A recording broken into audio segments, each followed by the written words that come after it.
wali mu danger zone wali ava olutalo oba kitegeera naye nga n'ensi zitandise okuba nga zijjayo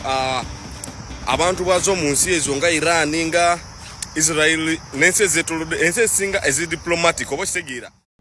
Ekiri wakati wa Iran ne Israel kitokota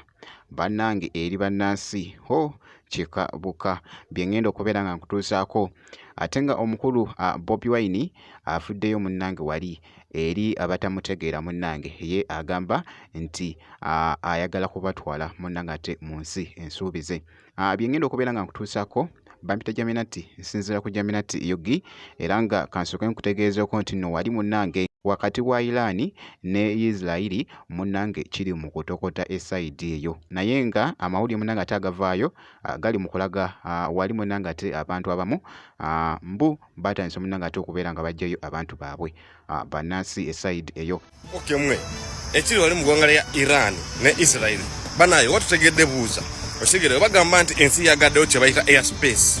tekitegeeza nti airport nzigala airport sigala zirwaninga bulungi naye ensi bwegala airspace oba we limitinga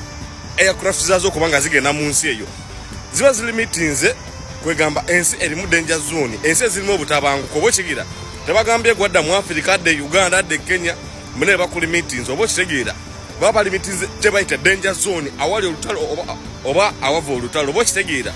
bagamba nti Oman egadde airspace Dubai egadde space airspace yayo oba Qatar baba tebagambye nti kati n'omuna Uganda togenda agenda Qatar togenda agenda Dubai togenda agenda Jordan oba kitegeera bali mitinga eyo space oba kitegeera airspace wali mu danger zone wali ava olutalo oba kitegeera naye nga n'ensi zitandise okuba nga zijjayo abantu bazo mu nsi ezo nga Iran nga Israel n'ensi ezeetolodde ensi ezisinga ezidiplomatic oba kitegeera ensi ezakikubamu ensi ezakolamu zitandise okuba nga zijjayo abatuuze baazo mwezi ensi ya naye nga kyekyo olutalo lukyagenda ddala mu maaso Donald Trump naye yavuddeyo n'awoninga eggwanga lya Iran oba abatuuze ba Iran n'abagamba bave mu kibuga kuba essaawa yonna Israel egenda kuba ebalumba nono omusajja Omuyisirayiri akoze obulumbaganyi ku nsi nnyingi yakuba Abapalestine ngakubiramu abaana abakadde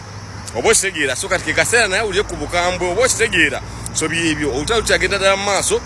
nga bwe mulaba amawulire buli kimu kigenda mu maaso bwe kityo naye nga Iran vs Israel kyekiri ku mwaggwa wa buli muntu essaawa eno. Ku katambi kano akabadde ka tradinga wali ku mukutu ogwa TikTok ku mawulire munnange ate agava ate esaidi eyo era nga bawulidde era nga akatambi ako munnange kakyagenda mu maaso okutradinga esaidi eyo naye nga katubasabire munnange abantu baffe esaidi eyo. Kakati nno katugende mu maaso wali n'omukulu Bobi Wine. Bobi Wine munnange amazeeko ye agamba nti ayagala kubatwala munnange ate mu nsi nsuubize naye nga munnange ojja kwetaaga okuwuliriza obulungi okusobola munnange ate okuvuunuka statement ye byabadde ayogera munnange esaidi eno mu katambi akabadde ka tradinga wali ku mukutu munnange ate ogwa TikTok. Omuntu atufuga yali yasirwaza dda abantu yasooka n'akufugaza bonna abo abaasoma baprofesa abaani n'atulani agenda okunwanyisa n'amunyiga abalala yabatta busi abalala n'abasiranya abalala n'abakompromisinga abalala n'abazisa emisango nga buli bwovaayo okwogera amazima nga kugirayo abagona omusango gwewazza ng'oyasirika naye kati neesanga nga nze tanyinaako kakwate emyaka gyange gyonna egyo katanyina waayinza kugirayo nti Bobi Wine yazza omusango guno yakola kino yakola kino so nantya nnyo ate bannayuganda ne bamufatira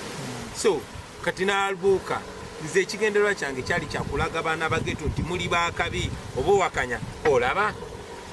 kyenva nagamba ebigambo oba owulira biwakanya eyo labira ku Kyagulanyi so kakati bwe nayimuka baana bageto bangi ne bayimuka ng'engeri yokka gye basobola okukola ya mirundi ebiri sooka yakugulirira banno nogamba ogenda ani mukwano gwe ne baleeta bukyamani kwata sente genda yogere bwotyo ani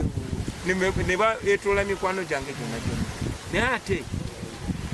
najja n'ebintu bibiri ekirungi n'ekibi nalaga ensi nti industry yaffe y'amaanyi kati nayo ne bajataakinga ne baba compromising ate bannange abaali kyebabuuse bo ne batunula kumpi nze nga njagala batwala mu nsi ensuubize bonna wano olwaleero singa mwena kati eno interview mugikoledde mu State House nga muli ba artist naye nga muzze wali ne babacekinga ne mujja ne mulaba kyali wammwe nga president ne mu interviewing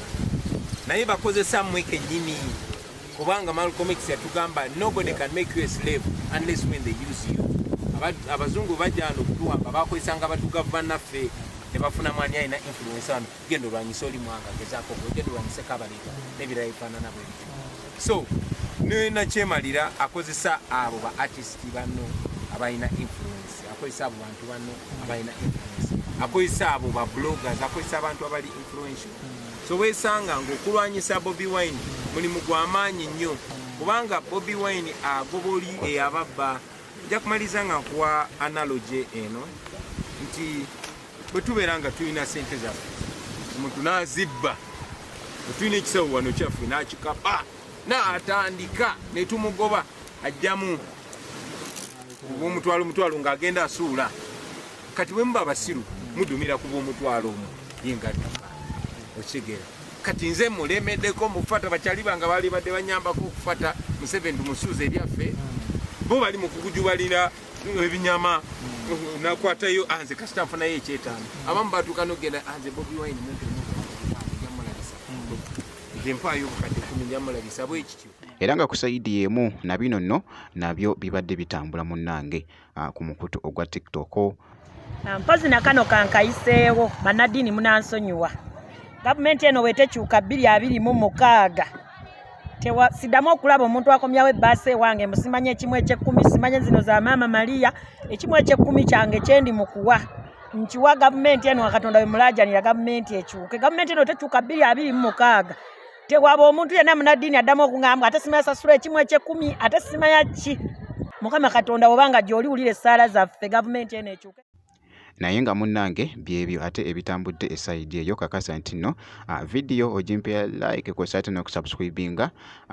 wali ojja kubeera nga ofuna notification ate muganda wange ku video enaba eteereddwayo endala ngenda kubeera nga nkomawo ku maaso eyo n'ebirala.